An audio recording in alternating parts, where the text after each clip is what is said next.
Amazing. Thanks so much. We'll get into the program and we'll get in some Q&A. So yeah, as mentioned, can everyone see me, by the way? Because I can't see myself, so I'm just assuming that everyone can see me. Yeah? Amazing. Yep. Okay, everyone. So hi, my name is Raj. I'll introduce myself in a moment. Today, we're going to be talking about undeniable social proof, and thank you to the wonderful team at CyberE71 and the Cybersecurity Council of the UAE. Very grateful for this opportunity to talk to some incredible participants in the startup and cyber world and security world in the UAE, a country which I love very much, spent 10 years there. So a few learning outcomes today. First and foremost, I'm going to explain to you the USP method and how it grows your business and leads to more opportunities, leads sales, the option to bring in talent into your organization, which content formats generate the best ROI for your business, how to get your content seen by your target audience, questions you should ask when generating new content ideas, and then how to leverage tech, talent, and time to scale your content, and then how to start your USP journey. So a quick hello from me. I'm the CEO of the Creative Content Agency back in 2006. So with a name like that, we're probably one of the first dedicated content marketing agencies and consultancies. Started off in the UK, transitioned into the UAE. I'm also a course director for the Chartered Institute of Marketing, where I teach content production enabled by AI. And I've created the USP method and the 4 Ps of content, which will make a little cameo in a little while. These are both frameworks for making content. And as a result of that, I've managed to get some coverage in different parts of North America and Europe and the Middle East. So probably a better way of introducing some of the stuff is to show some of it. And I never used to have this video, but recently I did an interview and I just clipped the beginning of the interview because it probably shows, it's probably better for me to show you rather than tell you. My guest today is a global content strategist and brand builder. He has produced and strategized content for the likes of Gary Vee, Tony Robbins, and Stephen Bartlett, just to name a few. He's a master of building communities for his clients and has also built an enormous community for himself across Dubai and the UK. He is the man behind the Creative Content Agency, a marketing agency designed to help your brand find a voice and home online.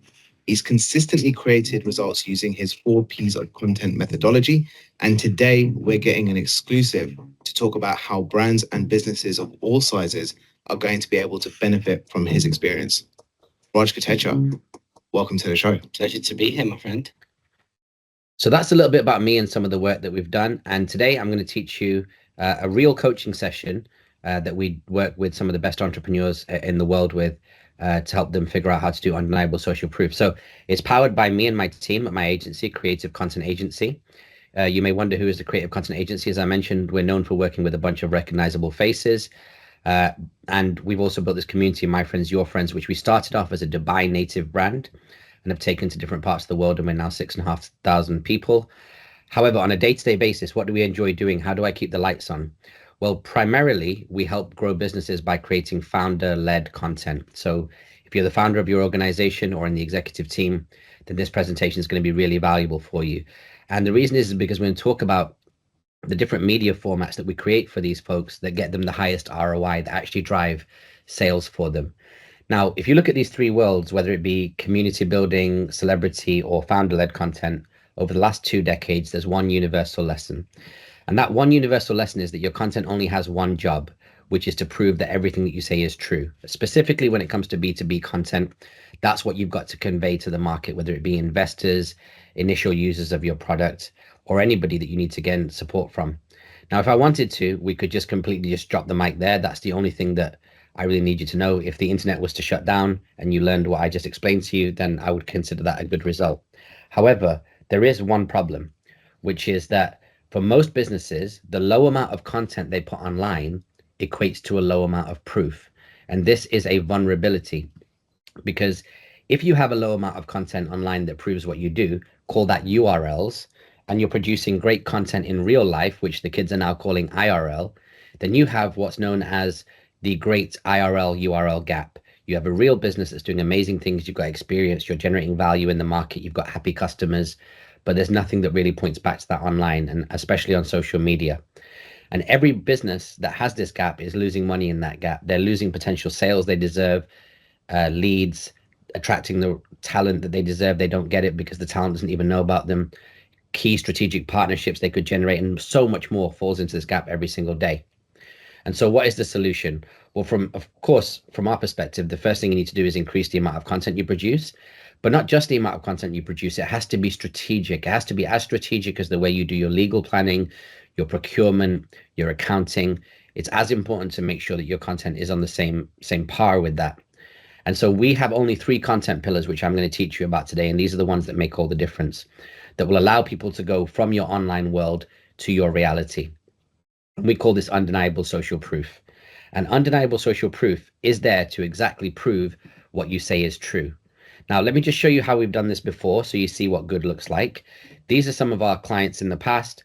You know, this one was a leading manufacturer of hotel furniture. If you go to some of the top hotels in Dubai, they provided the furniture.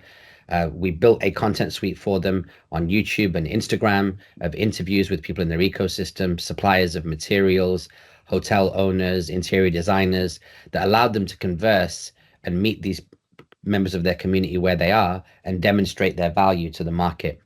Next up, you've got Prime Capital, headed up by a wonderful entrepreneur called Tahir Majithia. He's a trusted real estate developer and broker.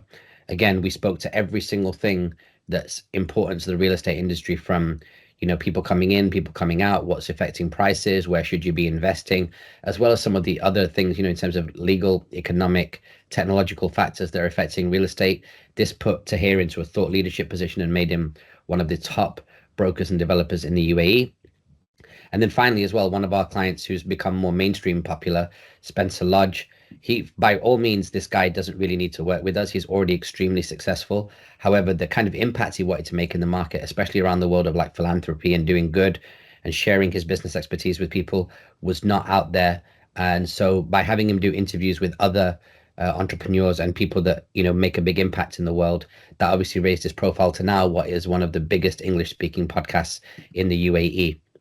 But from a business point of view, and why I'm speaking to you today, is because USP content has one additional superpower, which is that when you're talking to a high value decision maker, the kind of person that can impact your business in a positive way, they naturally do due diligence, and they are going to go to the platforms that you control, for example, your website.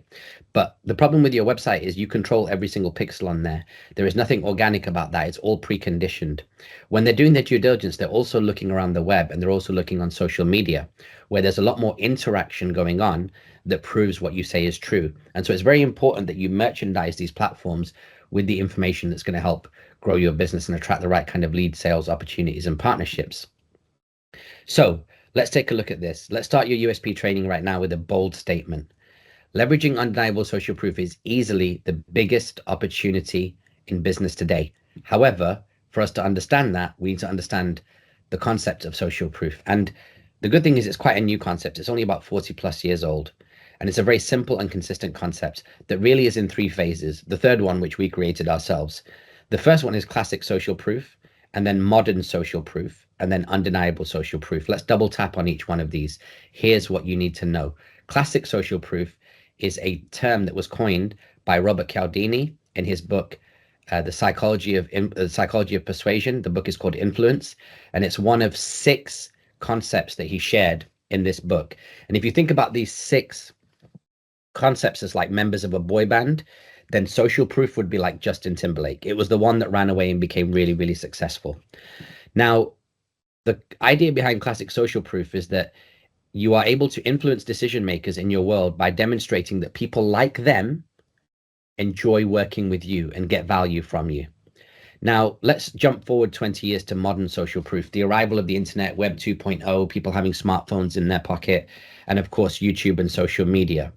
That is all about companies creating content. So we're talking about videos, podcasts, written content, and images, proving everything that they say is true. And these are some of the folks that we work with and how we work with them.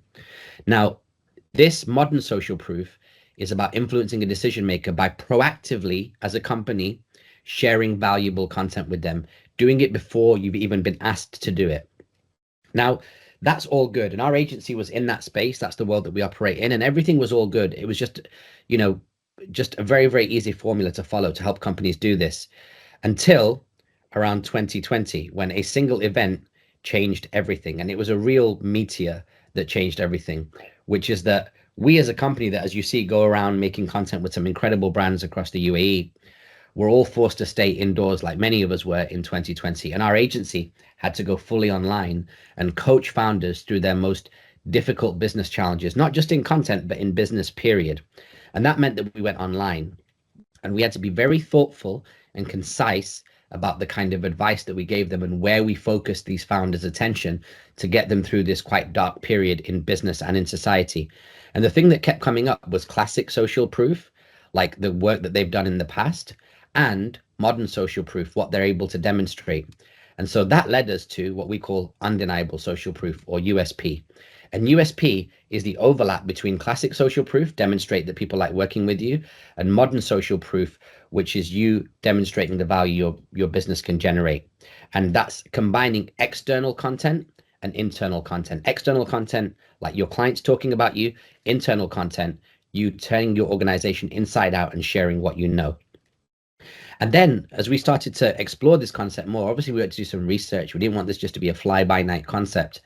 And the research showed, especially during 2020, when the internet went kind of nuts, that trust was being overhauled globally.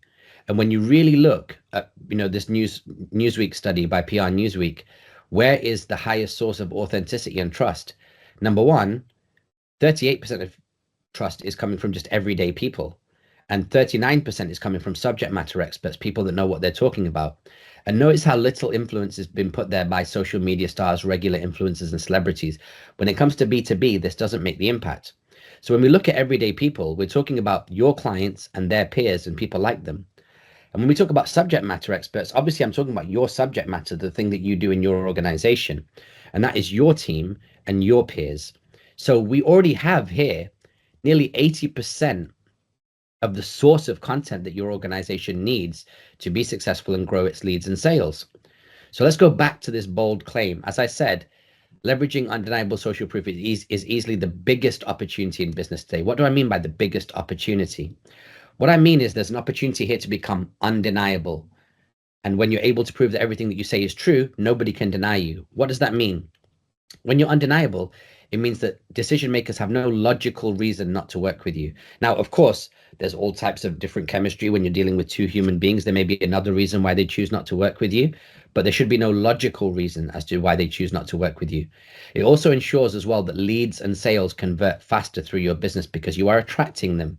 And then, of course, it sits you above any misinformation, fake news, or any antitrust that exists in your industry because you're being transparent and you're focusing on proof.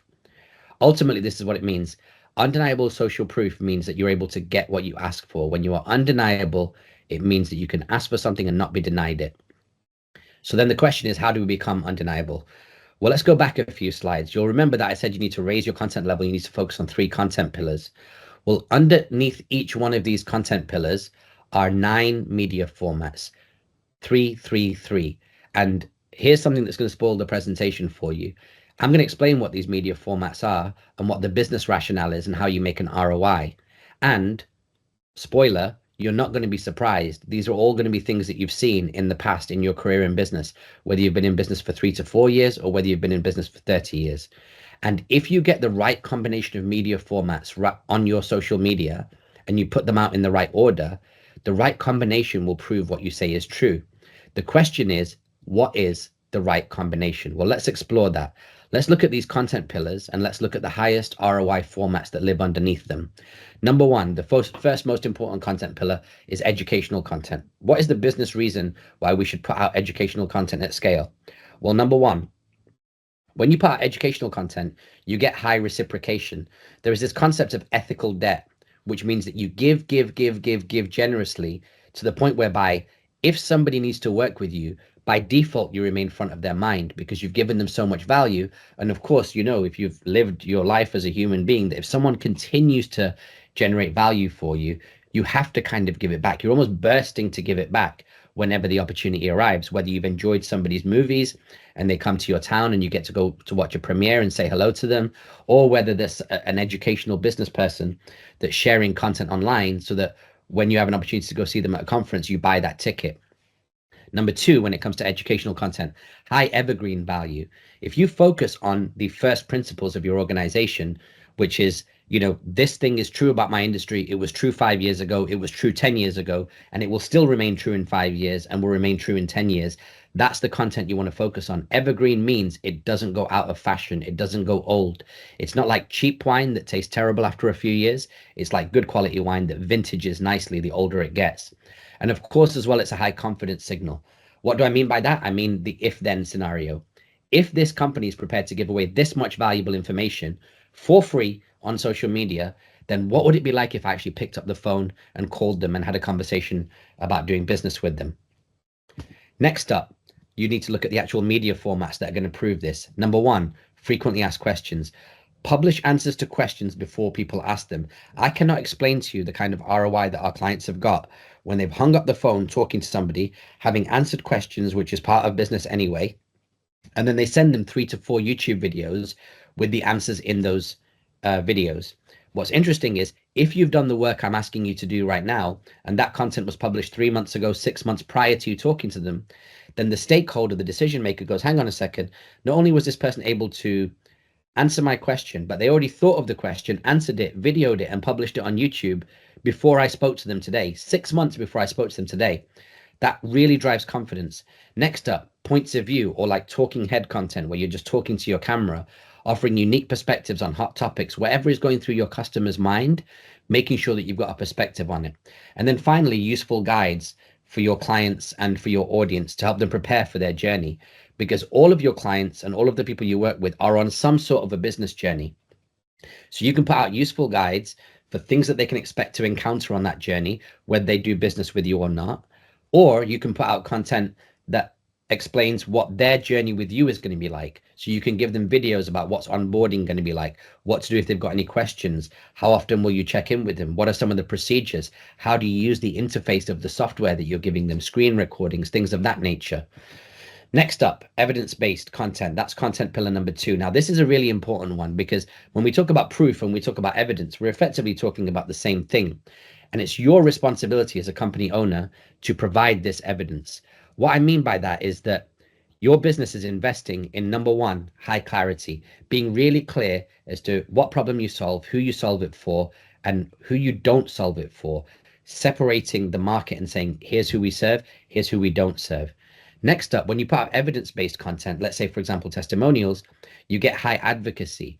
People are talking about how great your company is in their voice, and their voice is closer to the voice of the decision maker you're trying to impact, rather than you saying that your company, your solution is great, because by default, we all do that. And it's not as believable because obviously we're naturally biased.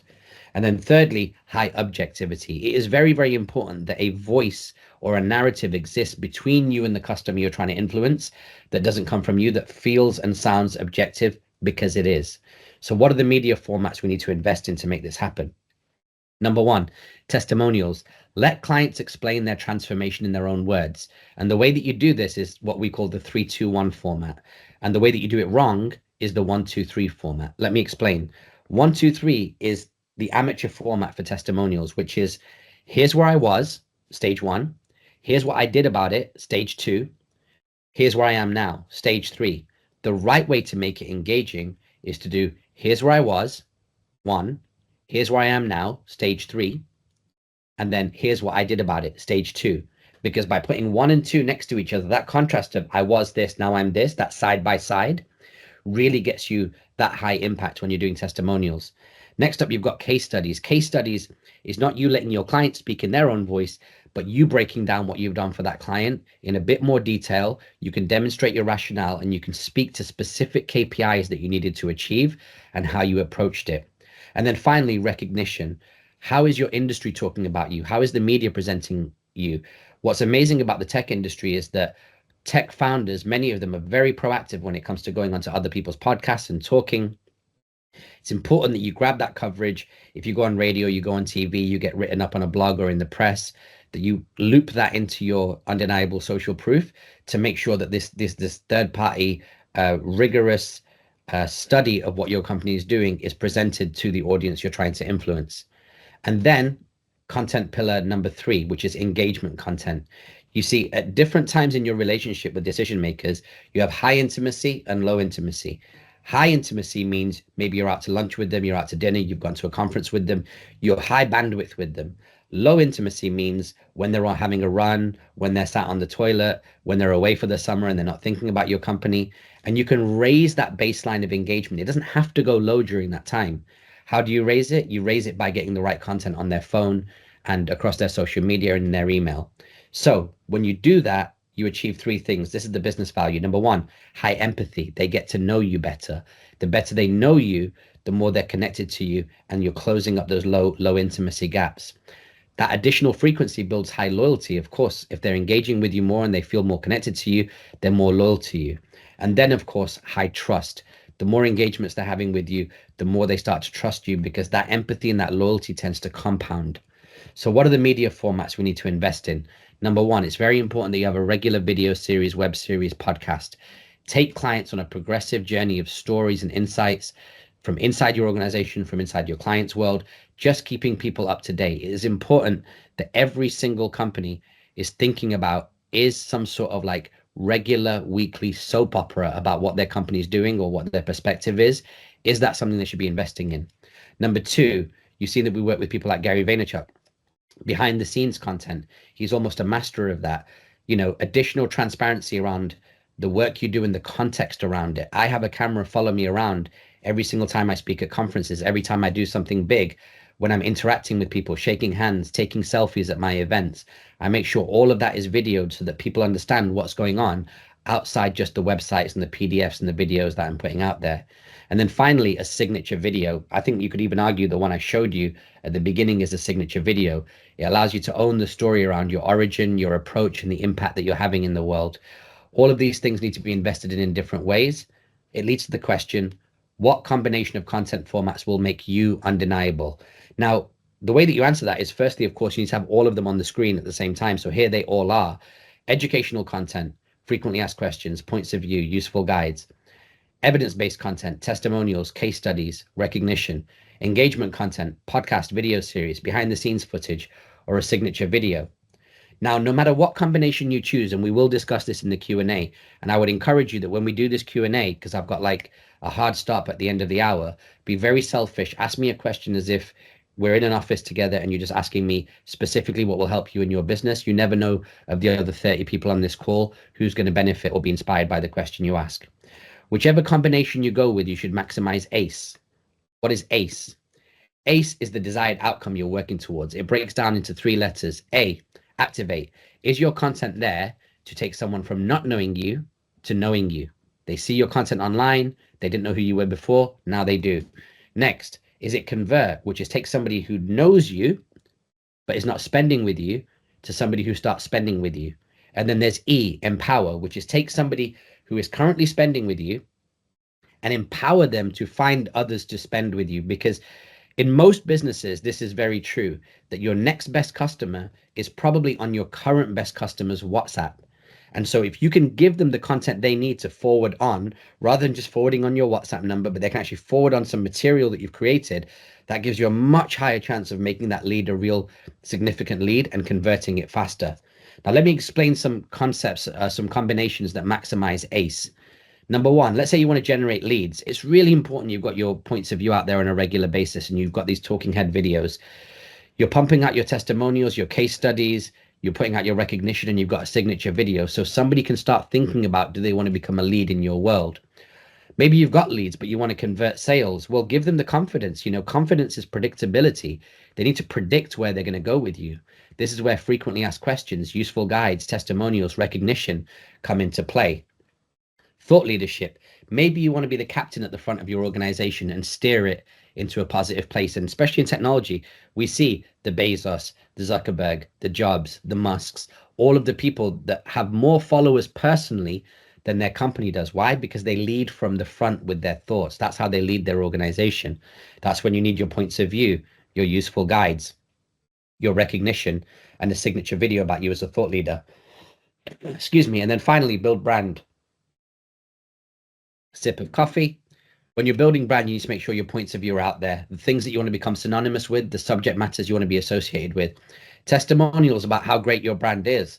a podcast and a video series that, again, long-term associates you with that subject matter, behind the scenes footage, and a signature video. Now, if you get these combinations right, let me just blow the roof off what we're talking about here and explain to you what our clients are seeing. In reality, when you get these multiple ACE factors right, you get all of these different things on a specific combination to your business and what you're doing. Now, I don't know what yours is, and I'm not going to waste your time by explaining the advantage of each one of these.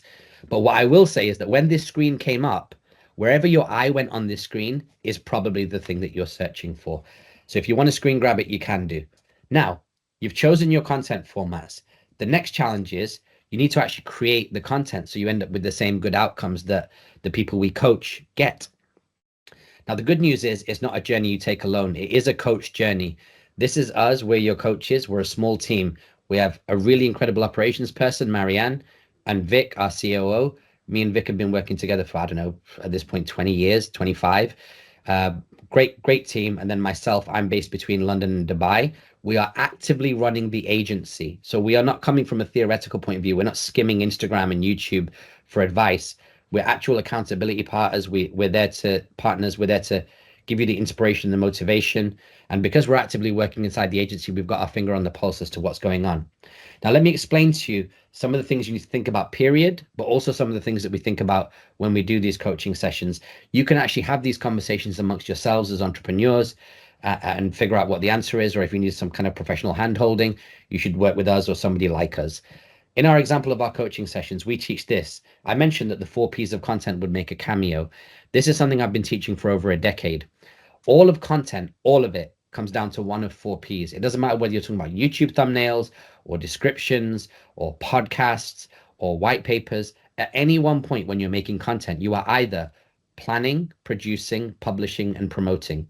That's it. And if you look at them in a linear fashion, you've done very well, because you have to plan something before you produce it. It has to be produced before you publish it. And only once it's published can you promote it. And this is all content. Even if we think about like Van Gogh's paintings, it had to be planned in his head before it's produced on a canvas. Only once it was produced on a canvas could it be published on an art gallery wall. And only once it was published on an art gallery wall could the art gallery promote it and say, come and check out this painting. So that's all of content. So why have I explained that? Why is that important?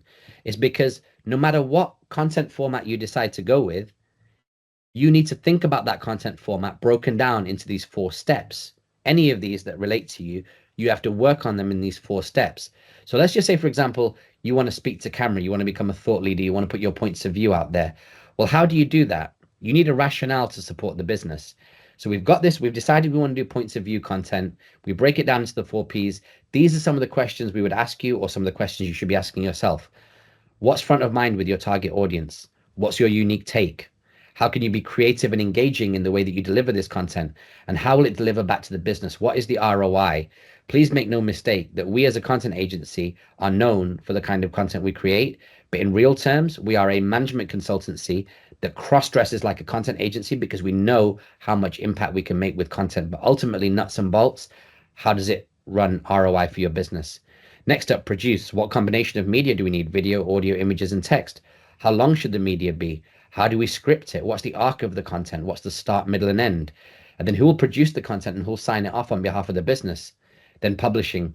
Which platforms has the audience that we want? How do we upload it there? What's the best practice, the best norms to follow? And then once it's up there and it's published, when you're making comments or you're receiving comments, that's enhancing what you publish.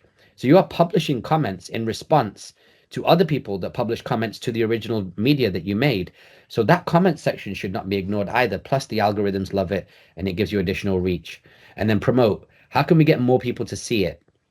How do we actually drive attention to that content? Who will advocate for it? Who will talk about that content? How will they incentivize people to go and consume it? What existing channels can drive more attention? Maybe you've got a mailing list. Maybe you're part of a partner program. Maybe you've been acquired by a company that's got a mailing list. Maybe you're part of an incubator that has a mailing list.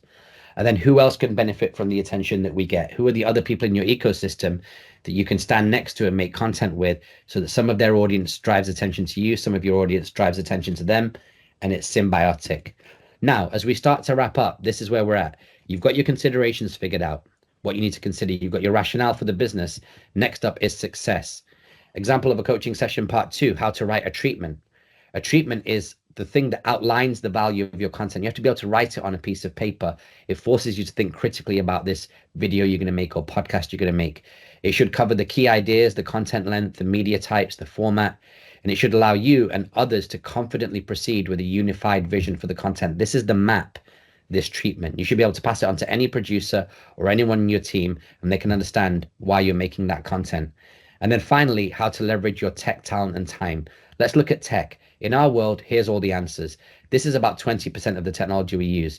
Metricool, we upload a piece of content once, it goes automatically to the main platforms. There's an API integration with Meta, with all the other YouTube, to make sure that these platforms will properly post it and it can get seen.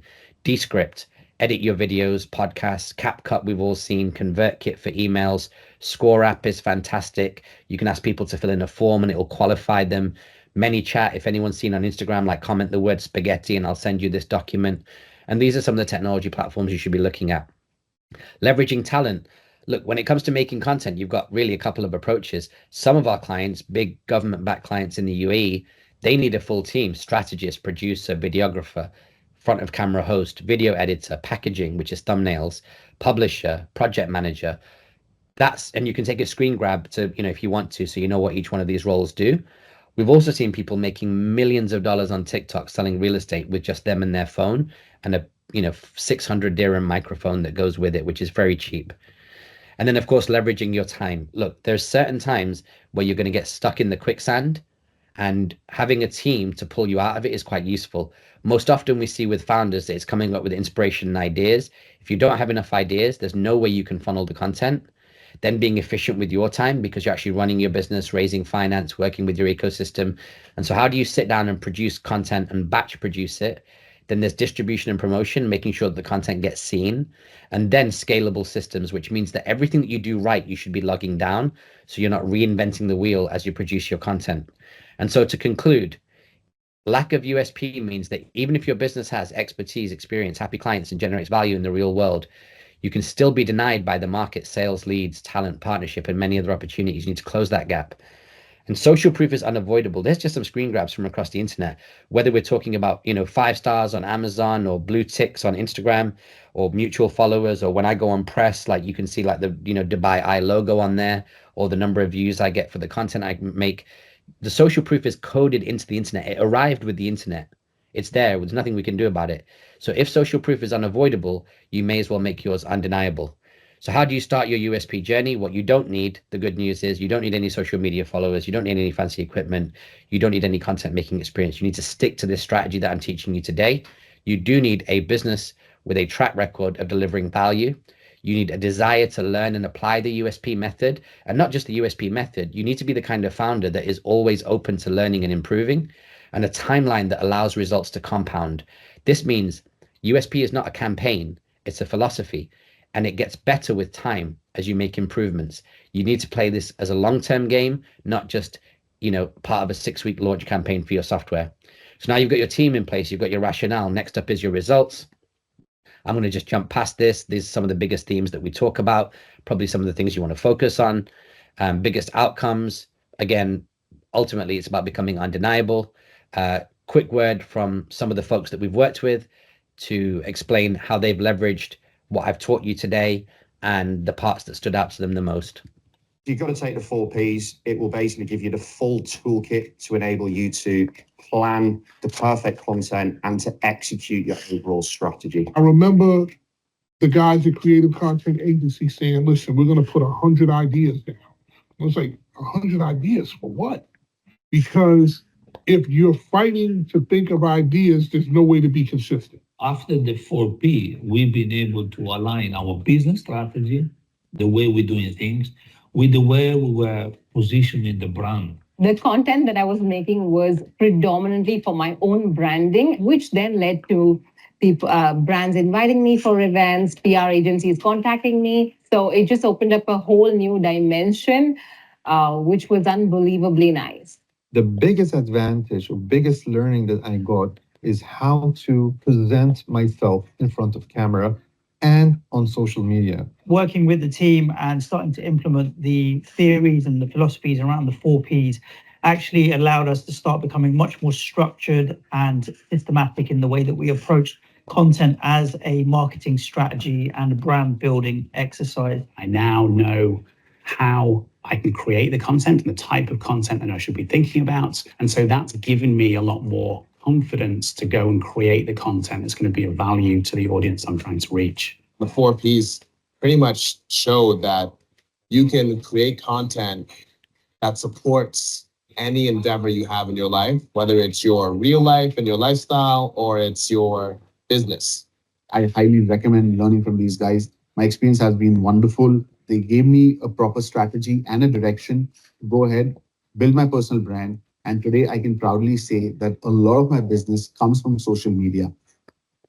So if you've been paying attention, you'll notice that this actual presentation is just full of undeniable social proof itself. So if you're ready to start your USP journey, let's get into some Q&A.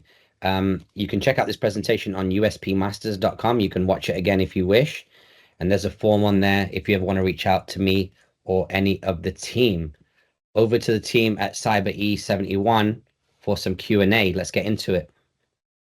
Thank you so much, Raj. And as you said just now, the full session will be is recorded and will be available on our YouTube channel from tomorrow. I saw some faces online. So do you have any questions? Please feel free to ask the question either you raise your hand and we give you the mic, or just you can write in the chat as well. Yeah, I'd prefer to actually hear the question if possible. That'd be amazing. Okay. So any questions? Anything you'd like me to expand on? Any of these media formats? Any content you've been thinking about making that you want some help with? If you raise your hand. Oscar. Yeah? Oh, no, sorry. Yeah, you can raise your hand too. What stood out to you, Ali? What was the bit of the slides that resonated? So I think what I liked is that time is money. So this is a lot of work to do, and they need to find the right team. So everything is about finding the right skills and team. So that's for me one of the key elements. When we are a founder, we cannot do everything by ourselves. So it's really good to have someone supporting us on these aspects. And also all these strategies need to be well understood. So yeah, definitely it was a very, very interesting session. All right. Yes, Oscar, please. Wait, sorry, Oscar, I will unmic. Yeah, you can go. Your mic, you can just open your mic. And yes, Raj, it was a tremendous explanation. I really love the simplicity and the power of the method that you are sharing. For me, the pillar of education given to the society and as a mean of getting this what do you say, ethical debt. Yeah, the ethical debt. I mean, it's really interesting, and if I may say something, is that a lot of times we think we don't have anything to share. We don't have anything to teach or anything to educate. But in reality, there are so many things. And as a startup, as an owner of a startup, we can start with simple things, things that we face every day, building our startup, and just start having this fluency or ability to start sharing ideas about all the things that are in our mind. And little by little, you find out that a number of people have the same issues with you and start resonating with you. I don't know if you could elaborate a little bit around that. Yeah, and the way that you inspire that is just by putting out a lot of content, like behind the scenes, even an update as to which conferences you'll be speaking at, which product updates you're doing. You've got to give people something that will attract them, that will want to start that conversation. This is not a case of a chicken and egg. It's the company's responsibility to put that first bit of content out and to be consistent with it so that someone goes, you know what, I'm ready to ask a question. I'm ready to be activated into their world, or I'm ready to start talking about a commercial relationship with this organization. So if you're documenting what you're doing as an organization, and lots of founders, especially in the US, they do this, they're storytelling on a regular basis as to where their company's going, what their vision is, what they're doing about it on a weekly, monthly, yearly, quarterly basis. then that's what's going to get the audience inspired to want to interact with you, whilst at the same time building up empathy and trust.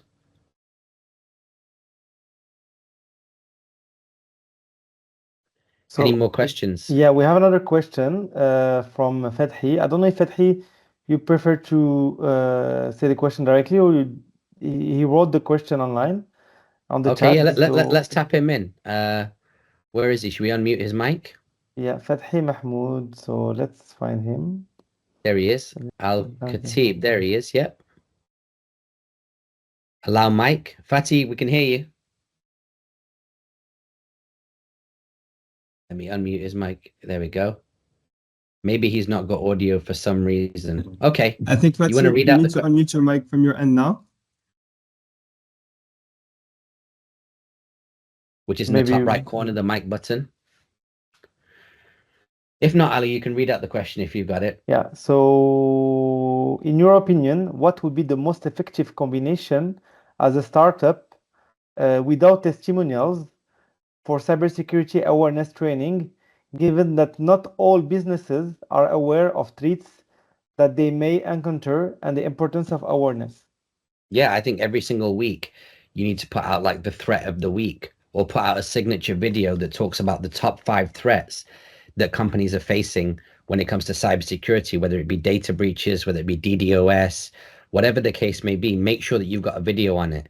Now, the most common pushback you'll get from founders is, well, we wouldn't be the only people making that content. There's loads of content about it already on the internet. But this is really important to remember. YouTube knows where that content's being uploaded from. If that content's being uploaded from the UAE and someone searches for answers to that question in the UAE, it is in the interest of YouTube to submit as a recommended video content that started off and originated in the UAE. There's no point in them sharing content that's been made in like Florida or Milan about this subject. They want to hear hyperlocal, contextual information. And so you have to be the one that does it. If you've ever seen a boy band, when you look at a boy band, like a pop group, there's 5 members. One is like the one that can actually sing. One is the one that can dance. One is the rebel. One is the cute guy next door. And then one is just the awkward filler guy. And the audience, the fans, always gravitate towards one of them. They gravitate to who they think is conveying the same song. All 5 of them are singing the same song. Even if you sing the same song that the rest of your industry is singing, the parts of the audience that care about you and wanting to work with you will come to you. They will respond to your call to actions. They will interact with your content online. So never be fearful about putting out content that already quote unquote exists online. Get it online as soon as you can. Very inspiring. Thank you. Thank you very much, Raj. I think we have a question from Esma. Yeah, sure. Thank you very much, Raj, for the presentation. I guess I have 2 questions. The first one, a bit more controversial, but currently with all the digital tools and all the social media channels that exist, aren't we seeing a kind of digital overwhelm from potential customer? And how, if it is the case, a founder can maybe have a kind of hybrid marketing strategy to get into their customers?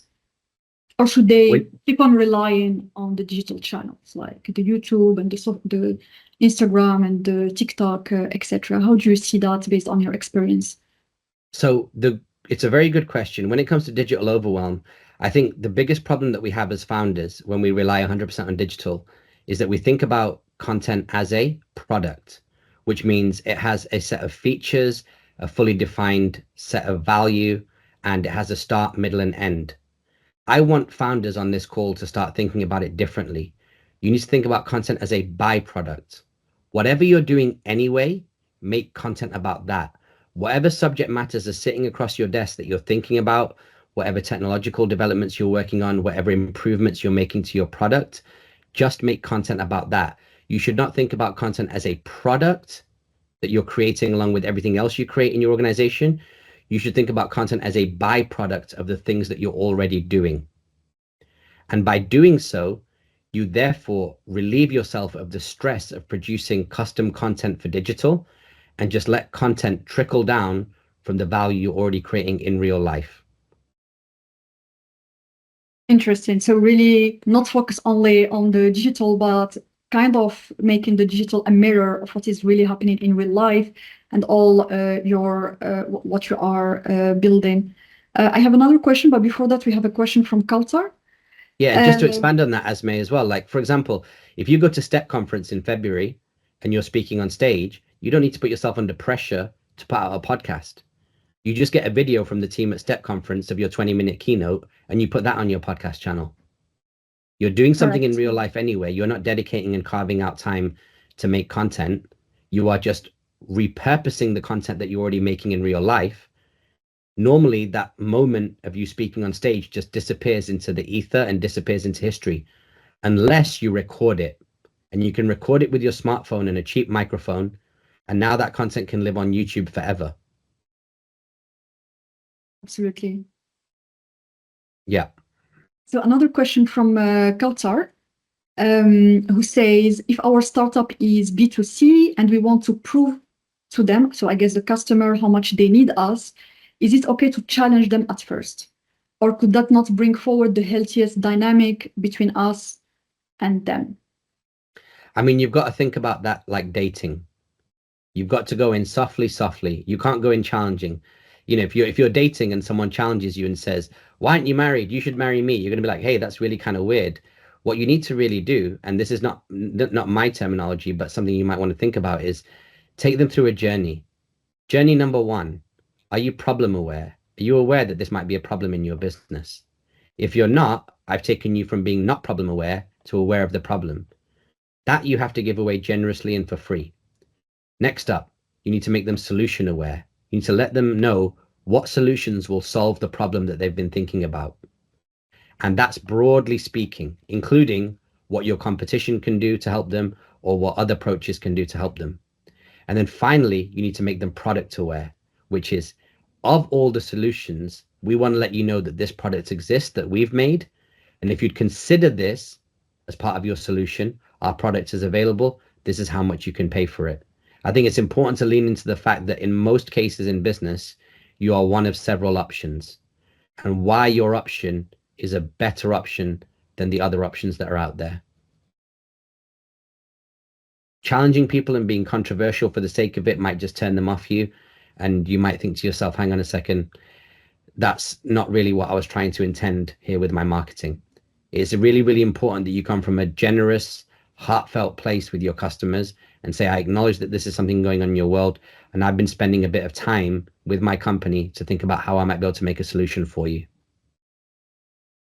Thank you so much, Raj. I have another question really specific to cybersecurity.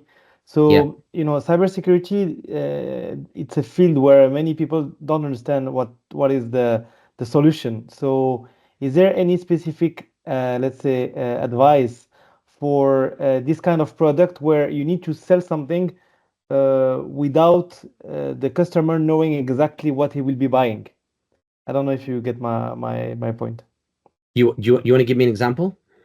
So cybersecurity. So you are trying to sell very complicated solutions that will protect the customer, but you cannot in the ad you cannot detail everything that is included, the technical aspect and so on, because it's too complicated for most of the people. So in this kind of, let's say, hardly explainable product, do you have any specific advice for our startup? Because most of the startups that we have here are from cybersecurity background. Yeah, I think, look, if you make something too mainstream, it might not necessarily be similar to the kind of decision maker you're trying to talk to. See, ultimately, the CTO or the CFO or the CEO that's going to allow this cybersecurity solution to go into their organization is typically sophisticated and has it all to risk.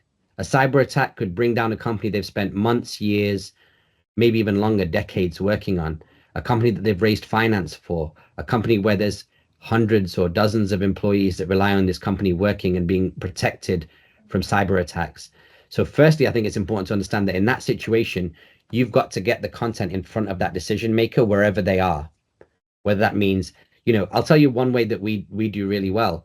This product that we have, USP, which you can see on uspmasters.com, I personally DM that to business leaders. I personally WhatsApp that to people in my world that are in business. I personally drop that into the inbox of people on LinkedIn.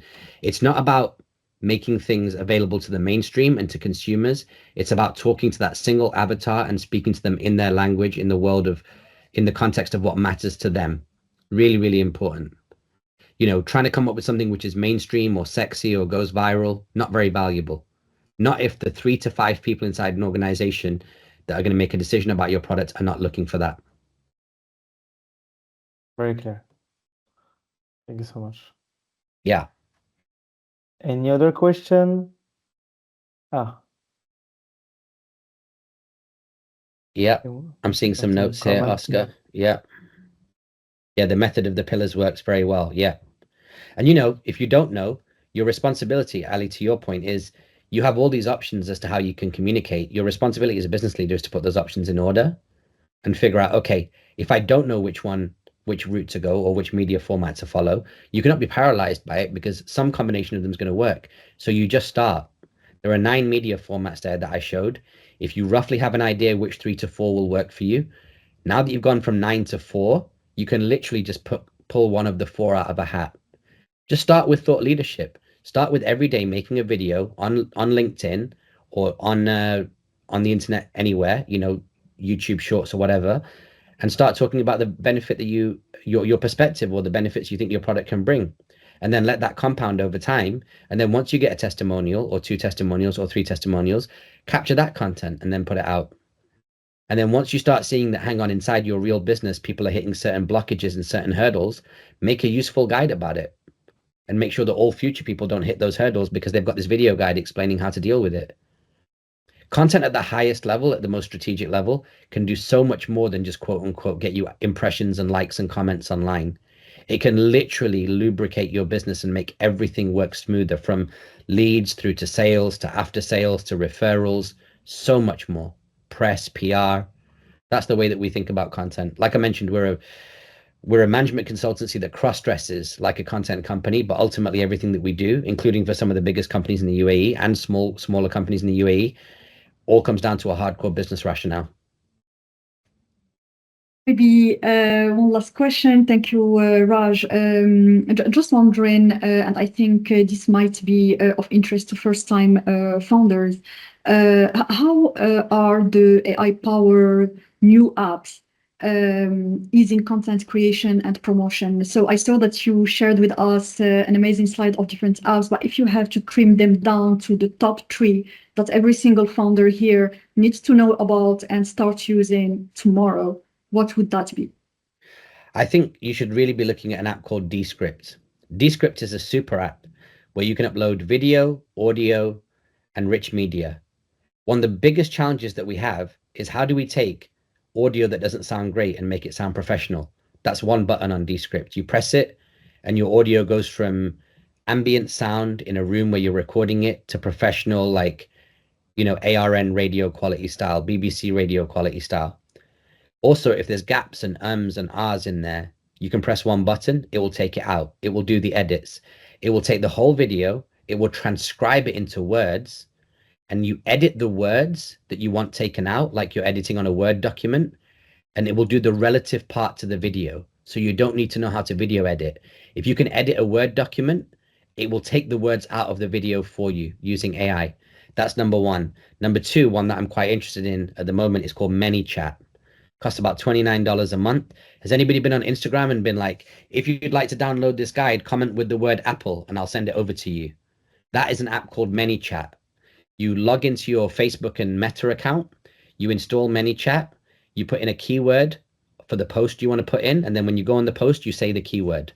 And anybody who comments with that word will be able to get through their DM automatically the downloadable PDF or put them into your lead funnel or whatever the case may be. I think that's a really, really important one. I'm just going to go back to my deck here and see which ones I showed you and which one I think would be the most valuable. I think also as well, looking at an app like maybe, you know, ConvertKit is a really, really good one.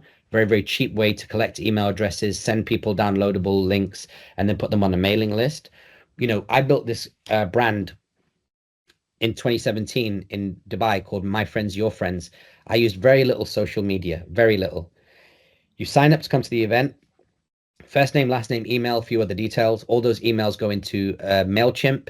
And then from MailChimp, I invite more people. Therefore, more people come to the next event. Even more new people sign up. The overall mailing list gets bigger. It's a brand which is now 6,500 people. 4,500 of them are in the UAE. The other 2,000 people are split across London, Toronto, and New York, all primarily off email.